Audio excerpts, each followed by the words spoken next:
time for HERstory in higher education. I'm your host, Dr. Johnell Goins. Let's make HERstory. Hi, everyone, and welcome back.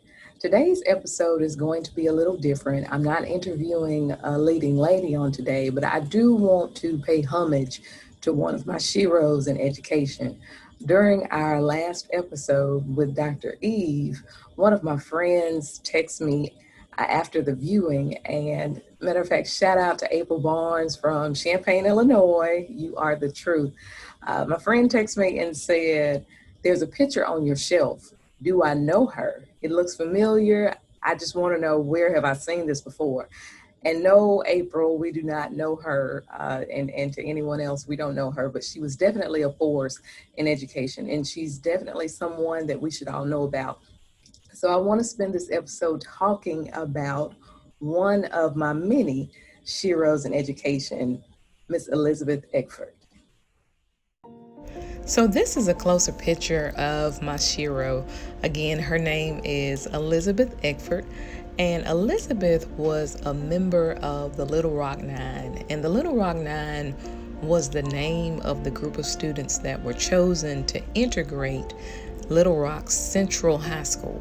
I want us to remember what's going on around this time. This happened back in 1957, and back in 1954, the United States Supreme Court had just ruled in Brown versus Board of Education that segregation in public schools was unconstitutional.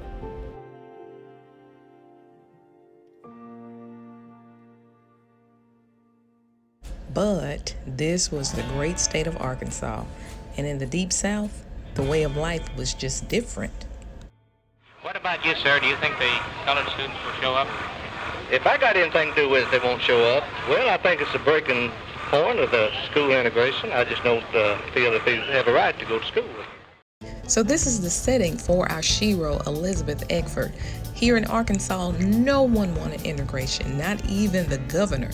The governor, Orville Faubus, here he is right here, says that the streets of Arkansas would run red with blood before it happened.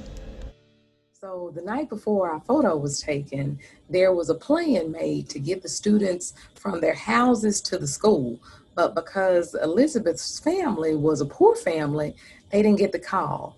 And Elizabeth took a bus down to Central High School by herself. She didn't have any of her friends there because they were in this separate caravan, and her parents couldn't come because the school board said that parents couldn't be there. If African American adults were there, the school board said that there may be a riot. So Elizabeth was down here by herself.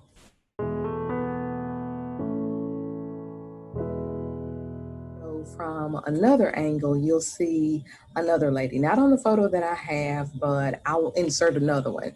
The lady in the photo that's in the back of Elizabeth looks angry. Her mouth is drawn up and she's saying something, and it's a lot of passion in what she's saying. Elizabeth mentions in her interviews and in her book that this lady's name is Hazel Brown, and Hazel was another student. And she was saying, lynch her, drag her over to a tree. Those are the things that she was saying. And if you all have time, pick up the book, Elizabeth and Hazel, Two Women of Little Rock. It talks about the HERstory of these two ladies. It goes into who they were before they met each other and who they evolved into being once Elizabeth started going to school at Central High School. She looked through that crowd at Central High School trying to find somebody that was going to be an aid to her, an ally to her.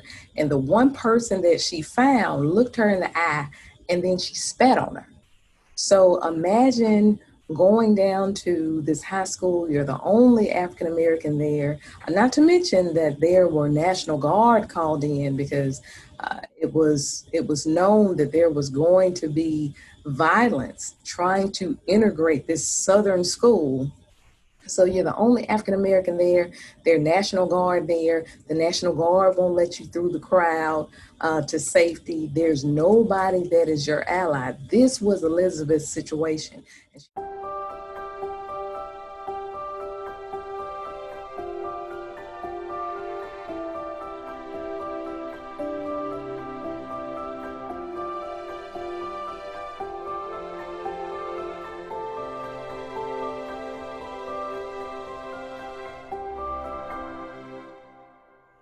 So I told that story not only to pay homage to Elizabeth Eckford, but just to give you some encouragement. I end every show saying, remember your power. And Elizabeth helps me remember my power. Whenever I'm afraid of something, whenever there's a challenge that I don't want to start, I always channel my Elizabeth, my inner Elizabeth, along with some other SHEros. But when I think about challenges in education, she's one of the many that come to my mind.